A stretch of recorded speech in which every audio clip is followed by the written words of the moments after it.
Sabi nila, pumunta ka sa ibang bansa. Ako, napakalaki ng sahod dyan. Hindi po yan totoo. Pero, at least, may hanap buhay ka.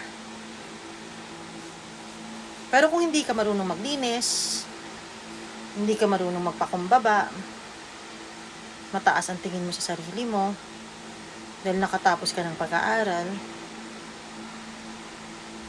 baka hindi ka makahanap ng trabaho. Kasi, syempre, trabaho yun. Ang mga kumpanya, ang mag-isip yan, paano ako makakatipid? At kadalasan, ang gusto nila, makatipid sila sa tao.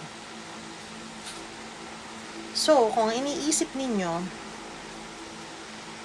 is magiging maganda ang buhay ninyo kapag pumunta kayo sa ibang bansa,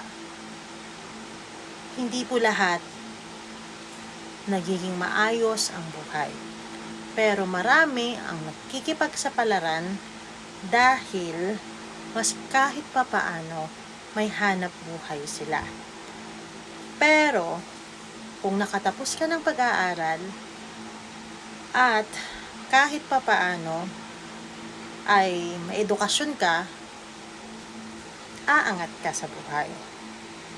So, sinasuggest ko sa inyong lahat na okay lang pumunta sa ibang bansa, pero maganda pa rin ang may pinag-aralan, may natapos. Higit sa lahat, dapat masipag, matyaga, marunong, at madiskarte ka. Kasi kung wala ka nun, tenga ka. Wala kang hanap buhay. Hanggang dun ka na lang.